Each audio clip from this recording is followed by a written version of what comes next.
Students, आज हम बात करेंगे चैप्टर थर्ड की।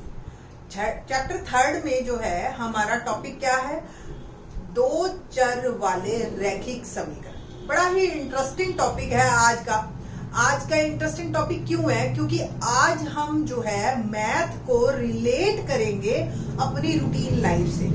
जब भी कोई चीज इंटरेस्टिंग तभी बनती है जब मेरे को उसका फायदा, जो भी चीज मैं सीख रही हूँ उसका फायदा आज की डेट में नजर आए। ये नहीं कि ठीक है जी 2 साल बाद काम आएगा, 5 साल बाद काम आएगा, या आप सिर्फ मार्क्स ले लीजिए, नहीं। ठीक है, तो आज जो है हम सीखेंगे अपनी रूटीन लाइफ की प्रॉब्लम्स को मैथ में कैसे कन्वर्ट करना है। 2 विधियां बताएंगे आज हम, बीजगणितीय और ग्राफीय, और एक्सरसाइज 3.1। उससे पहले मैं थोड़ा सा टॉपिक को डिस्कस कर लेती हूँ। टॉपिक जो है मेरा, दो चर वाले रैखिक समीकरण। दो तो मुझे क्लियर है, 2 वर्ड। चर मतलब वेरिएबल, यानी कि ऐसी 2 नंबर या जो सिंबल्स जिनकी वैल्यूज बदलती रहती हो, लाइक एक्स वाई। हर इक्वेशन में अलग वैल्यूज है उसकी, है ना। तो एक्स और वाई ये चर कहलाते हैं, 2 चर वाले। नेक्स्ट, रैखिक। रैखिक का मतलब जिसकी घात 1 हो, ये आपने 9th क्लास में सीख रखा है ना। समीकरण, नेक्स्ट वर्ड है समीकरण। समीकरण का मतलब जहां इक्वलिटी का साइन हो, जैसे x + y = 5। ये तो इसको हम कहते हैं 2 चर वाले रैखिक समीकरण। तो ज्यादा टाइम वेस्ट नहीं करते, एक्सरसाइज पे आते हैं। एक्सरसाइज 3.1 क्या है मेरी एक्सरसाइज है। क्वेश्चन देखिए, वो कहता है आफताब अपनी पुत्री से कहता है 7 वर्ष पूर्व मैं तुमसे 7 गुनी आयु का था। अब से 3 वर्ष बाद मैं तुमसे केवल 3 गुनी आयु का रह जाऊंगा। तो क्या ये इंटरेस्टिंग है? यस। क्या ये मनोरंजक है? यस, ऑफ कोर्स, है ना। इंटरेस्टिंग है ना। कि अब मैथ से हम इस बात को कैसे निकालेंगे। आपके घरों में भी इस तरह के पजल्स आप लोग करते रहते हो आपस में, है ना। इस स्थिति की बीजगणितीय एवं ग्राफीय रूपों में व्यक्त कीजिए। ठीक है जी, तो लेट्स स्टार्ट। बीजगणितीय विधि। बीजगणितीय यानी कि इसको इक्वेशन यानी कि समीकरण में बदलना। बहुत सिंपल है। जब भी आपको कुछ भी इस तरीके से इक्वेशंस को बदलना हो तो आपको एक्स और वाई चाहिए, और एक्स और वाई क्या होंगे? वो चीज जो हमने निकालनी है। तो माना आफताब की आयु = x वर्ष, है ना। आफताब की आयु x वर्ष, और उसकी पुत्री की, आफताब की पुत्री की आयु, आफताब की पुत्री की आयु y वर्ष। ठीक है जी। प्रश्नानुसार अब एक क्वेश्चन को ही दोबारा से पढ़ो ताकि आपको और ज्यादा क्लियर हो जाए। कहता है आफताब 7 वर्ष पूर्व, अगर आपकी आज उम्र 15 साल है तो 7 साल पहले कितनी थी? सिंपल, 7 घटा देंगे आप, 8 साल रहेगी, है ना। तो अगर x है आज तो x में से 7 घटा दीजिए। सेम ऑब्वियस, उसकी पुत्री भी तो 7 साल छोटी होगी, तो y में से भी 7 साल घटा दीजिए।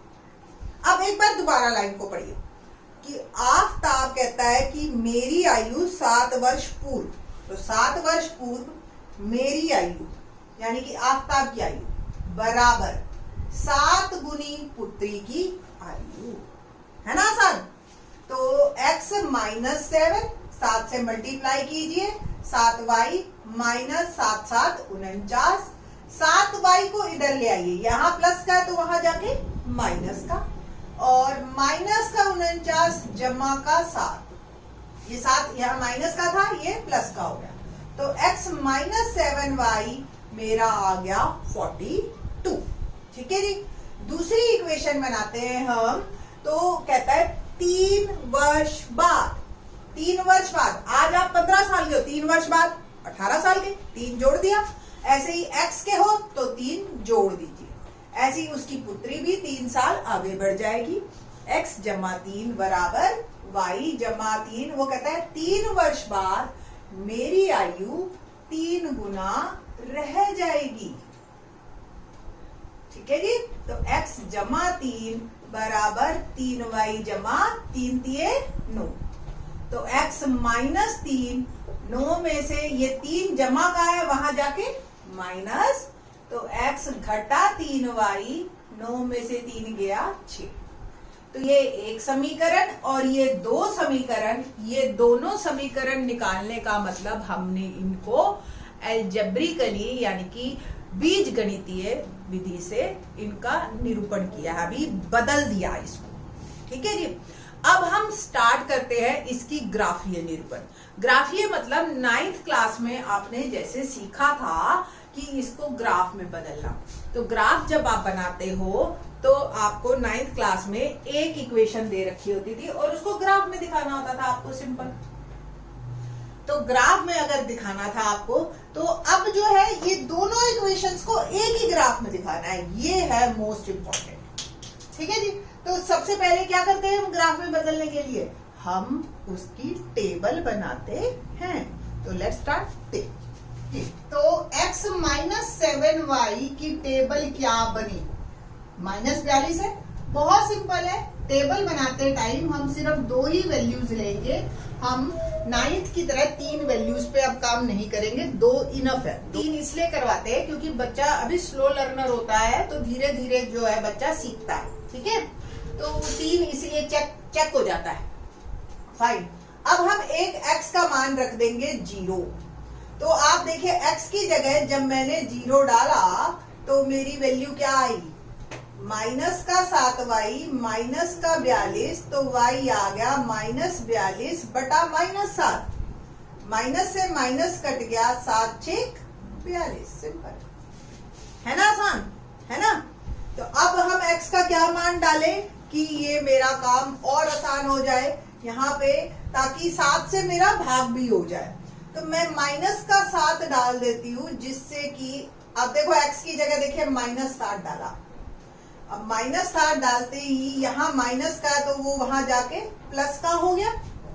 यहाँ तो माइनस का ही शायद y रहा, ये रह गया माइनस का 35। तो y आ गया -35 बटा -7, 5 उत्तर। ये मेरी एक टेबल बन गई। अब हम दूसरी टेबल बनाएंगे, x माइनस 3y बराबर 6। कैसे बनानी है, देखिए x और y, फिर वही x का मान 0 डालिए, 0 माइनस 3y बराबर 6 है ना। तो माइनस का 3y बराबर 6, तो y का मान क्या आ गया, 6 बटा -3। 3 से तो 6 कट जाएगा और माइनस एज इट इज रह जाएगा -2। अब x का मान क्या डालू मैं, 3 डाल दें, देखते हैं 3 डाल के। तो 3 डाल दिया, तो 3 उधर जाएगा तो घटा का हो जाएगा। तो 3 माइनस 3y, तो 3 बटा -3 -1। तो ये मेरी इस तरीके से 2 टेबल बन गई। अब ये दोनों टेबल्स को हमें ग्राफ पे दिखाना है बस। हाँ जी, तो लेट्स सी ग्राफ। ये टेबल मेरी, ये इक्वेशन बनी थी, समीकरण, ये टेबल, और ये समीकरण और ये टेबल, याद है ना आपको। ओके, अब देखिए एक्स एक्सिस कैसे बनता है। ये जो हॉरिजॉन्टल लाइन होती है वो एक्स एक्सिस होती है और वर्टिकल लाइन वाई एक्सिस होती है। जहां ये दोनों मिलती हैं उसको हम ओरिजिन कहते हैं और 0 0 कोऑर्डिनेट। वाई ऊपर जाता है प्लस में चलता है, नीचे नेगेटिव चलता है। एक्स राइट में पॉजिटिव चलता है, लेफ्ट में नेगेटिव चलता है। बस अब वैल्यूज प्लॉट करनी है, जो कि हम ऑलरेडी 9th में सीख चुके हैं। 0 और 6 अगर आपने नहीं सीखी है तो 9th क्लास का चैप्टर 4 एक बार वीडियो देख लेना, आपको आ जाएगा क्लियर। तो 0 और 6, तो x की वैल्यू 0, y की वैल्यू 6। ठीक है जी, 0 और 6। -7 और 5, अब मैंने x तो 5 तक बनाया, कोई बात नहीं, मैं -7 तक बना देती हूँ। तो -7 एंड 5, ये मेरी आ गई इक्वेशन। ओके, तो ये 2 पॉइंट्स आ गए। दोनों पॉइंट्स को मैं with the help of scale ये ड्रॉ करूंगी और इसको आगे एक्सटेंड कर दूंगी। तो ये line can be extended from both ways. तो ये आपकी जो है एरो लगा दी है मैंने, और यहाँ पे मैंने इक्वेशन भी लिख दी ताकि कोई कंफ्यूजन ना रहे। दूसरी इक्वेशन बनाते हैं हम, x minus 3y is equal to 6। तो x की वैल्यू 0, y की वैल्यू -2। ठीक है जी। नेक्स्ट वन, x की वैल्यू 3, y की वैल्यू -1। ये दोनों हमने ड्रॉ किए लाइंस और equation x minus 3y is equal to 6। Okay, तो इस तरीके से ये हमने दो लाइंस का या इस जो आफताब की प्रॉब्लम थी उसको हमने अलजेब्रिकली और ग्राफिकली निरूपण किया। होप सो आपको समझ आया होगा और इंटरेस्टिंग लगा होगा। अब जो है हम बाकी के जो दो इस एक्सरसाइज के दो क्वेश्चंस हैं उसको नेक्स्ट वीडियो में लेते हैं। थैंक्स।